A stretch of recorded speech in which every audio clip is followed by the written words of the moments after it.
Mic check. 1, 2, 3. Testing mic. Everybody good? Let me know if everybody talk. 1, 2, 3. 1, 2, 3. 1, 2, 3. The Calgary police leaders gather in Calgary. 1, 2, 3. That sounds good. Everyone's good? Okay.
Good morning, everyone, and welcome to the 114th Annual Conference of the Canadian Association of Chiefs of Police.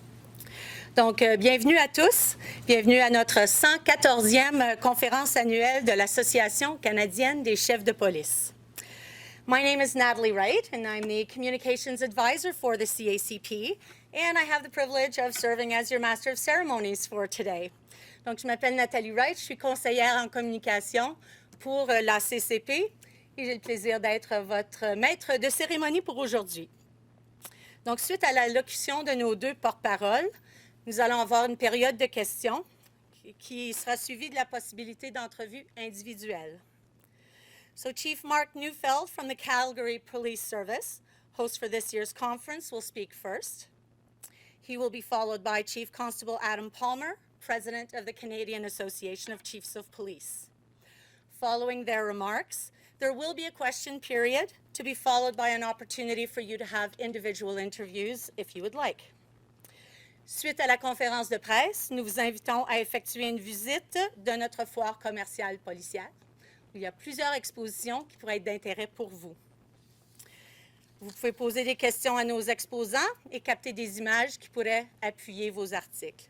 So following the media conference, you'll be invited to visit our policing trade show, where there are many exhibits that we hope you'll have some interesting people to talk about, great images that can perhaps support your articles today.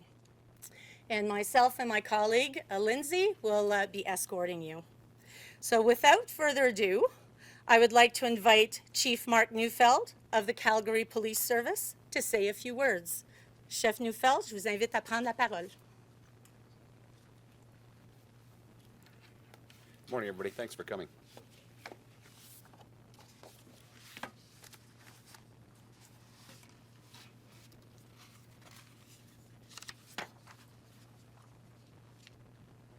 So the Calgary Police Service is proud to host the CACP annual conference and welcome approximately 425 police leaders from across the country. As a member of the board of directors of the CACP, I've been privileged to participate in conversations about the interests and concerns that have relevance to municipal, regional, provincial, federal, and First Nations police services across the country. Over the next 3 days, we've arranged for interesting and thought-provoking plenary sessions delivered by renowned guest speakers to help leaders adopt a strategic approach to human resource management. The annual conference is about professional development, but it is also about governance. Later today, we'll be hosting a town hall for our members, as well as an annual general meeting that will occur behind closed doors. The annual conference is a busy event. Many of the initiatives and the work conducted by the association and its committees throughout the year are reported on back at this conference. This is when recommendations are tendered and resolutions will come forward to the membership. In many cases, these form the basis of the association's ongoing work on behalf of the police community and the citizens that we serve. This is where we gauge issues of concern and the expectations of our membership on key strategic policing issues and the work of our association. While this is an opportunity to create dialogue with a goal to help guide the focus and direction of the association and the police leadership across Canada. This week we'll also be electing a new board of directors to lead the organization over the coming year. This annual event allows us to break away from our day-to-day operational duties and to focus on our role as police leaders. It's about looking ahead at the opportunities and challenges that we face, as well as any changes we may need to make in our respective police organizations across the nation. As most of you know, I joined the Calgary Police Service in June, and I'm proud to call this city home. And so while Calgary may not be new to me, leading in a police environment is certainly not. Communities are becoming increasingly diverse, and Calgary is no exception. The same can be said of the Calgary Police Service, which is made up of more than 2,800 employees. They represent all age demographics, they come from different backgrounds, and they are in different stages of their lives. These are the men and women who assume the sworn and civilian duties in our police service. They are shift workers and office workers, they are uniform or plain clothes, they're generalists and specialists, and they're first responders, and then those who work behind the scenes. Our strength is in our diversity, but the word diversity, of course, is synonymous with the word difference. And differences can create opportunities for conflicts, which can be constructive or destructive within organizations. It's no coincidence that the theme for this year's conference is From the Top, a Strategic HR Approach. Our police service has dealt, as you know, with a number of HR challenges in the recent past, but I know from our experience, or my experience in policing provincially and nationally, that Calgary isn't the only organization that deals with these issues. Every workplace, whether it be in the private or public sector, faces various people challenges in 2019. What I think makes policing a little bit different in this regard is the strong governance and accountability regimes that we come under. And that's something that actually challenges us continually to improve in myriad ways. The point here is when we have challenges, they definitely get dealt with in a public way, as opposed probably more so than in some other industries. To tell you a little bit more about the theme of the conference and how it aligns with some of these challenges we've discussed, I will turn it over to Chief Constable Adam Palmer, President of the CACP.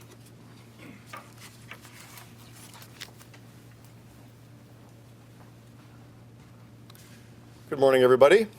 Thank you, Chief Neufeld. My name is Adam Palmer. I am the Chief of the Vancouver Police Department, but I'm speaking to you today in my role as the President of the Canadian Association of Chiefs of Police. As police leaders, we're responsible for managing all aspects of our police services, our facilities, our frontline operations, our investigations, our budgets, our community engagement, and our own police members that work on the front lines. This involves balancing and managing the needs and expectations of the police boards and commissions that we report to, the sworn and civilian staff that we lead, and the communities that we serve. Like many organizations, police services are faced with increased demands that must be balanced with budget considerations. For this year's annual conference, we've decided to focus our attention on our people and on the importance of adopting a strategic approach to human resources. The theme we chose is From the Top Down. This theme highlights our role as leaders and the importance of endorsing and implementing best practices to support the further professionalization of policing and looking after the people who keep our communities safe. The young men and women are the sons and daughters of Canada, and we put them on the front lines of our communities to face some of the most challenging situations that society can throw at them. We must ensure that we are prepared to support them to address the needs and demands of tomorrow. This involves a thoughtful and critical look at our current employee wellness practices and see if there's room for improvement. Police work and public safety can be very stressful. We have a responsibility to support police professionals through innovative and inclusive police leadership and to advance the safety and security of all Canadians. While we strive to meet the needs and expectations of the communities we serve, we must also focus on the needs and expectations of the police professionals who deliver the service so they in turn can take care of the community, and they have to be physically and mentally healthy to do that.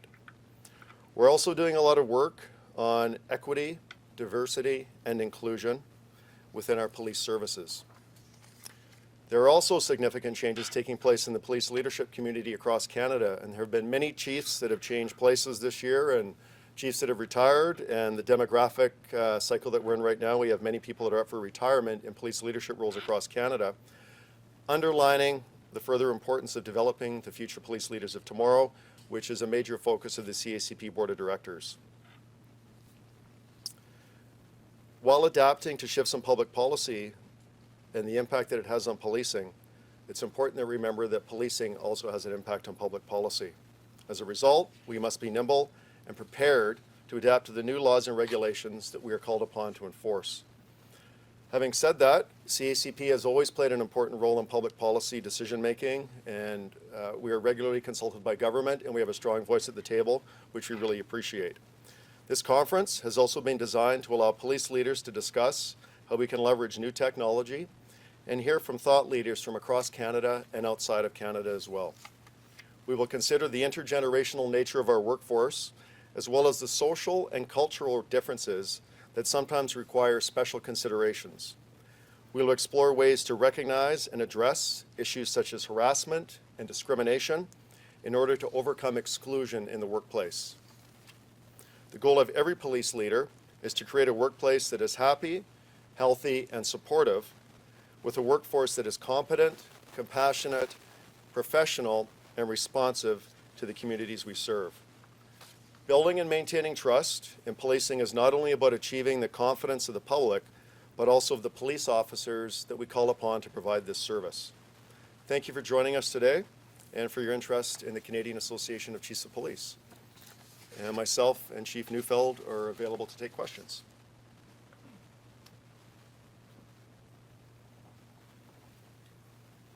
So we kindly ask that you introduce yourself and the media outlet that you represent, and address your question to Chief Palmer or Chief Neufeld. Is there anyone who'd like to begin? Has a question?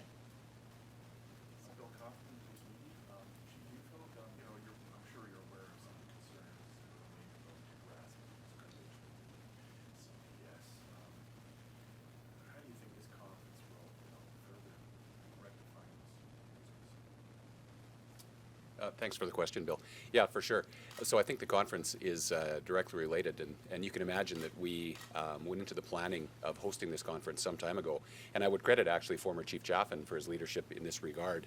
This would have been started under his leadership, prior to October of 2018 even. So obviously the topic is right on point. We've brought, as I said, speakers in from all over the world actually to speak on these types of issues. And so certainly, as Chief Palmer alluded, all of us want to create safe and inclusive workplaces where our employees can come and bring forward their best. I've talked at length in Calgary here about sort of what we're doing locally, and one of the big things is just the whole suite of HR processes is up for modernization. We're looking at it all and trying to find ways we can upskill and prepare our employees and supervisors. We've got a number of pathways, as I've said before, where employees who are concerned can bring forward concerns, and that's exactly as it should be.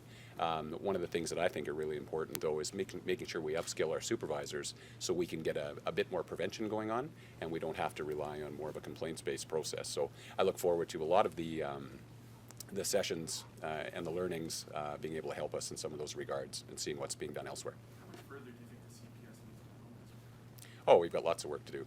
And I think as our environment changes, as we know, and as society changes, we will continue to have work. The work is the type of work, Bill, that we're talking about here. I don't know that it'll ever be done. It's interesting, yesterday I brought up I had some speaking notes from Chief Constable Brian Sawyer, who was the chief of the Calgary Police Service between 1973 and 84, as you may know. And interestingly enough, he was speaking to the CACP conference in 1980. And in 1980, they were talking about these very same issues. So to that extent, I'm not sure that the work will ever be fully done. Bill Graven from Canadian Press. Hi, Bill. Both gentlemen can address this.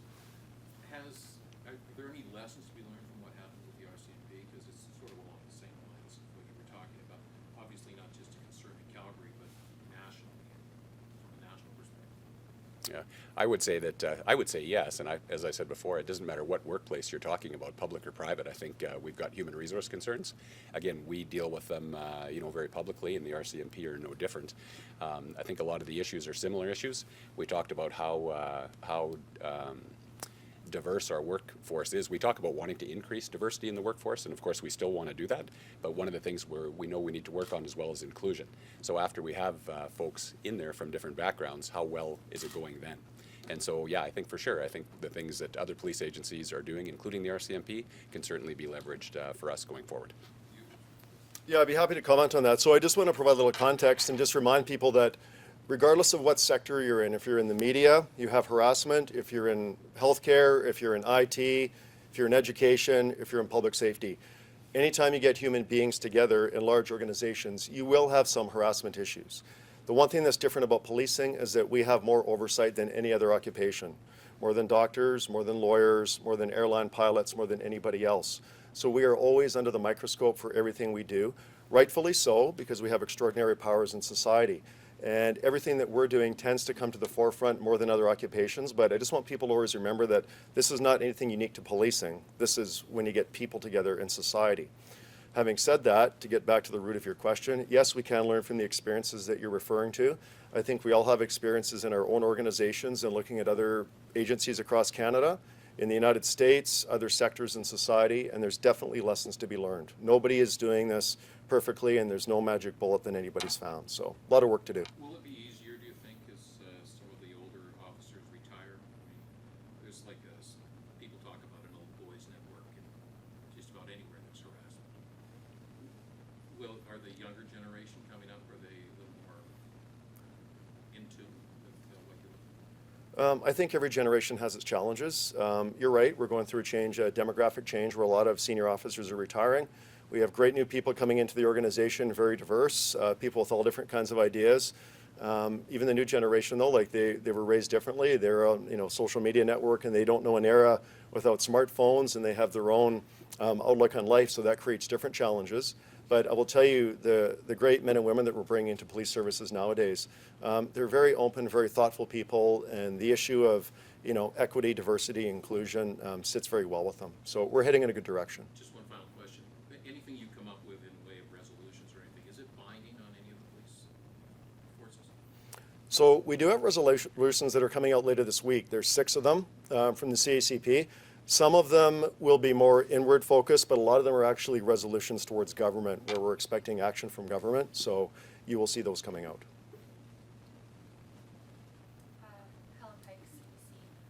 I'm just wondering why all these HR issues, like if it's been an issue for so long, why it's come to the forefront so much now? Like, why is this the issue of now? And I'd like both of you to respond to that, if that's okay. Sure. You can go first if you want. Sure. I don't know if, I mean, there's been some, I guess what I would say is I think there's been some issues that have played out in the public. I think there's more access to information probably in this era than there has been before. You see all kinds of, we've seen a number of lawsuits filed publicly that have brought this into the fore. I think one of the things that actually probably drives the narrative here in Calgary was a report that was released to the media. The report, I believe, was released in 2016, and I think it referred to the state of affairs in 2013, if I'm not mistaken. So when we're talking about that in 2019, I think we still have to put it into context that we've come some way since then, and that the situation that we have presently is not necessarily the one that we had in 2013, but it still does drive the narrative. I've said a number of times that when I talk to officers, they say that they don't find some of the comments in the report relevant, but then there are other people that do. And I think that's one of the things. The situation continues to evolve in terms of human resources, and the environment evolves. I think we've got as many as 5 different generational cohorts in our workplace right now, going back to the previous question. And so by the time one drops out, we'll have another one come in. So we're always going to be very diverse in all its various forms, and we're always going to have conflict. The question is, how do we manage it? And I would just further add to that I'm really proud of the police leaders in Canada. I think that the fact that we don't shy away from these issues and that we're tackling them head on, I think is a good sign. I'd also remind you that this is one conference that we hold, but we hold about 8 conferences per year. This is our main one, but throughout the year we're tackling all kinds of issues, not just HR. So we'll have conferences on gangs, guns, and organized crime. We'll have some on information technology. We'll have some that are community facing on public trust and confidence in policing. So there's many different aspects of policing that we do cover off during the year, but the focus for this particular event is going to be more internally focused, looking at HR and employee wellness type issues. Just to follow up, but on a different topic, I'm just wondering what the stance is right now about a handgun ban. I know the topic's come up again, the Liberals talking about that kind of thing. Good, bad, would it help, would it hinder? Sure. So the Canadian Association of Chiefs of Police has not taken a position on a handgun ban, just to be clear on that. We feel that Canada does have very good gun laws, and we have very good controls in place, very good regulations.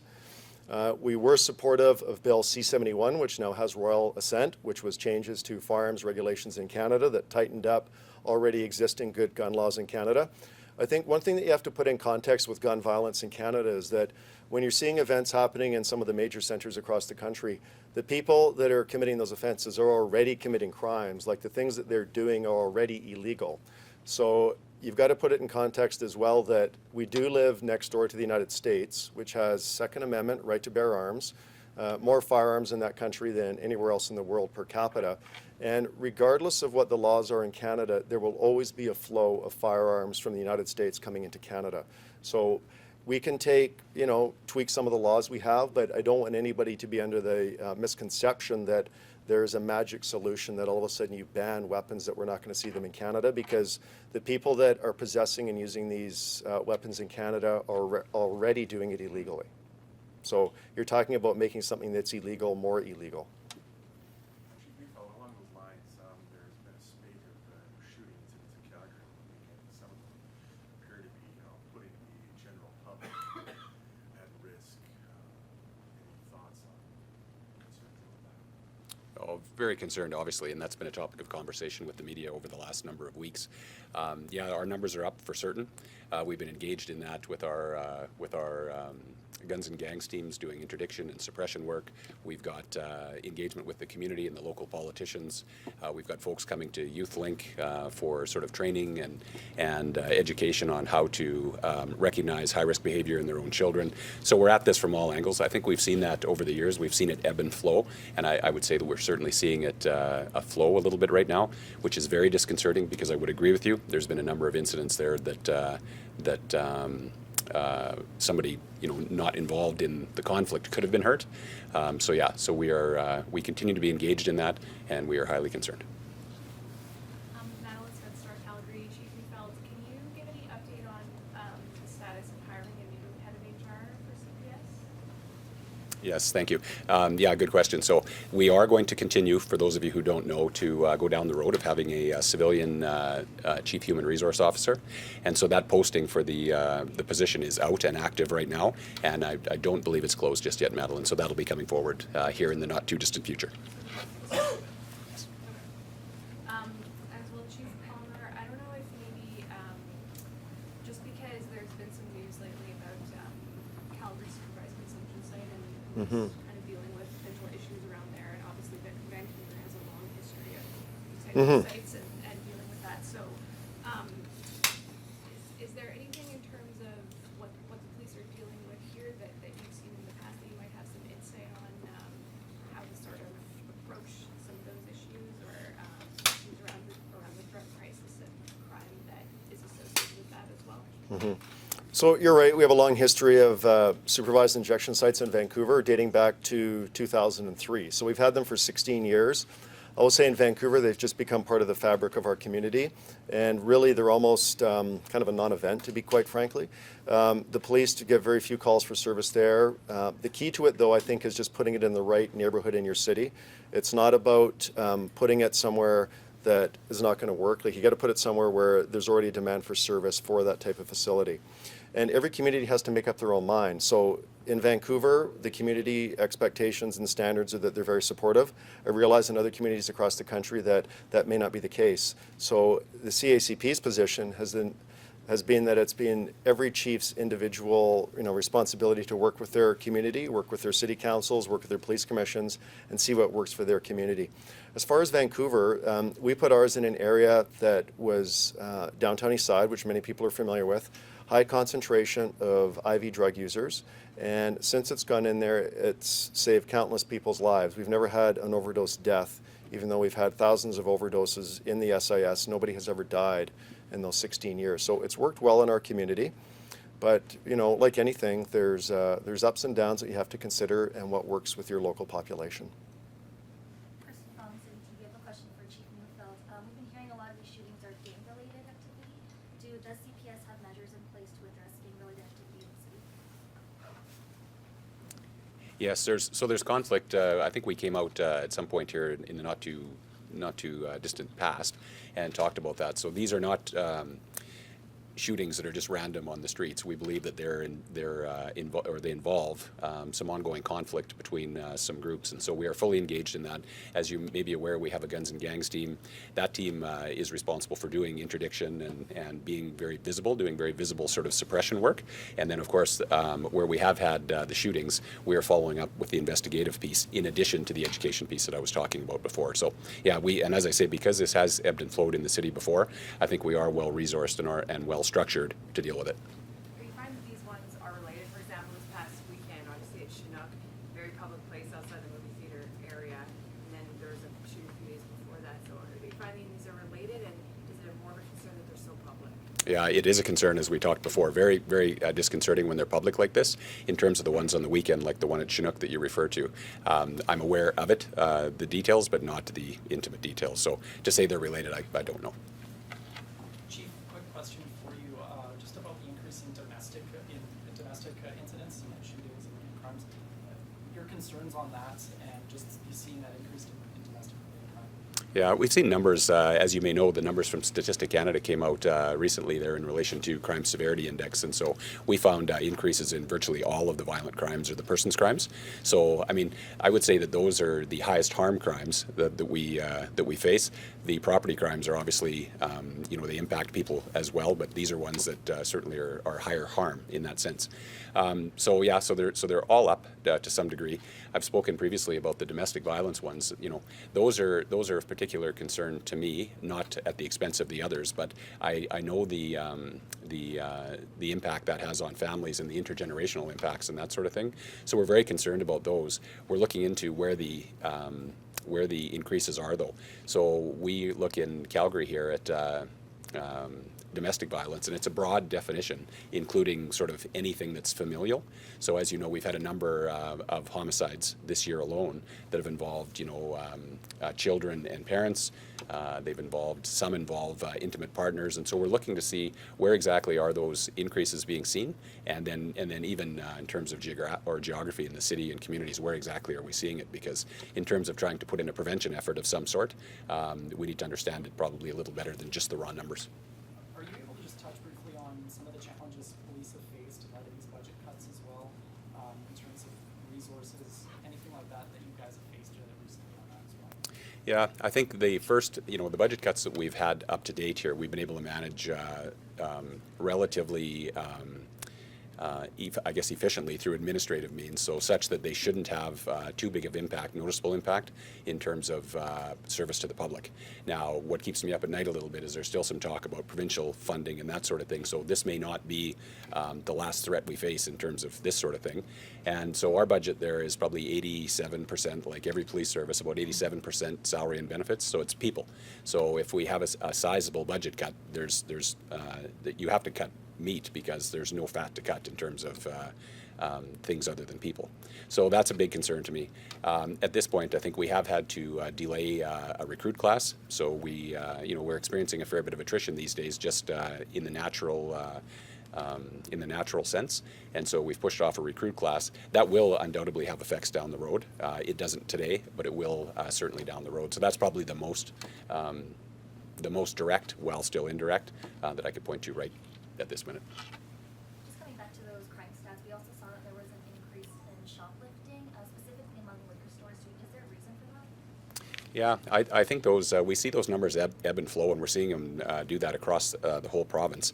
And it's funny because the numbers were really high in Edmonton, a little bit lower here, and then they were a little bit lower here, and then high in Edmonton. So we're not sure if there's groups that are moving around the province and doing that. There are some liquor stores in the city that have a hands-off policy, and I think that by hands-off policy I mean they won't intervene, and that's around employee safety, and so that's a fair decision for management to make.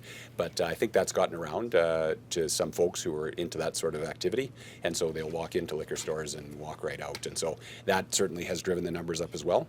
And so we're working with some of those proprietors to put in some measures that might actually deter the thefts, because those types of numbers will just continue to go up if people know that there will be no consequences and nothing will happen. So. Is it possible that also more stores are just reporting it? Maybe. I think it probably has more to do right now with we know that there's certain places where this is happening, and so again we're working with some of those proprietors to put some measures in place.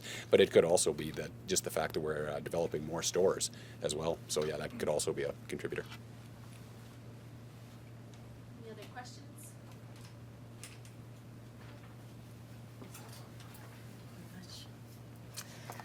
This concludes our press conference for today. I want to thank everyone for joining us. A press release you have here today, but will also be on the cacp.ca website. So you will have access to that and any other media relations documents that will follow during the conference. And for those who would be interested in visiting the policing trade show, we will be leaving from here in a few minutes, and we can escort you to that area. Donc, merci à tous d'être là. Ceux qui sont intéressés à visiter la foire commerciale policière, je vous invite à nous suivre et on vous accompagne dans quelques minutes. Merci. Bonne journée. Thank you.